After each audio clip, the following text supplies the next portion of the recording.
والنجم والشجر يسجدان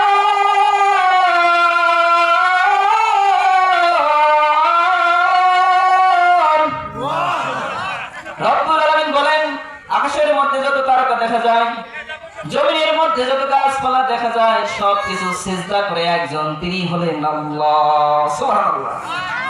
বিশ্বনবী একদিন মসজিদে নববীতে উনি সালাত শুরু করলেন।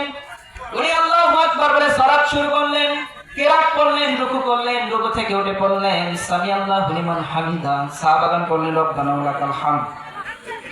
কিন্তু একজন সাহাবী ফিসফিস আওয়াজে বললেন হামদান কাসীরান তাইয়িবান মুবারাকান ফি। বিশ্বনবী সালাত শেষ করে বললেন, আমি রুকু থেকে উঠে পড়েছি সামি আল্লাহু লিমান হামিদা, তোমরা পড়েছো রব্বানা ওয়ালাকাল হামদ, কিন্তু কে যেন ফিসফিসে আওয়াজে পড়েছো হামদান কাসীরান তাইয়িবান মুবারাকান ফি। কে পড়েছো দাঁড়াও। কেউ দাঁড়ায় না, ভয়। বিশ্বনবী অভয় দিয়ে বললেন, আমি কিছু বলবো না, কে পড়েছো দাঁড়াও। একজন সাহাবী বললেন, ইয়া রাসূলুল্লাহ আমি পড়েছি। বলল যে কেন পড়েছো? বললেন যে রাসূলুল্লাহ ইয়া হাবিবাল্লাহ, আল্লাহর তাসবিহ অল্প পড়লে আমার পোষায় না, এজন্য আমি বাড়িয়ে বাড়িয়ে অতিরিক্ত পড়েছি। সুবহানাল্লাহ। এটা অতিরিক্ত।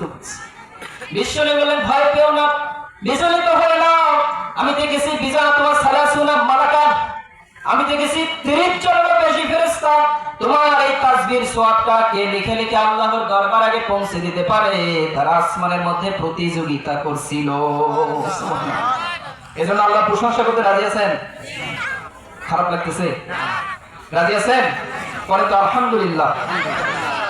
মানুষরাই শুধু আল্লাহর প্রশংসা করে না, মানুষরাই শুধু আল্লাহর তাসবিহ পড়ে না, আসমানের মধ্যে যত তারকা দেখা যায়, জমিনের মধ্যে যত গাছপালা দেখা যায়, সবকিছু সিজদা করে একজন, তিনি কে?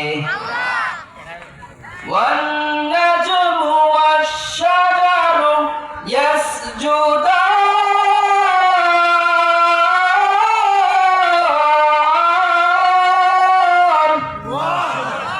রব্বুল আলামিন বলেন, আকাশের মধ্যে যত তারকা দেখা যায়, জমিনের মধ্যে যত গাছপালা দেখা যায়, সবকিছু সিজদা করে একজন, তিনি হলেন আল্লাহ। সুবহানাল্লাহ।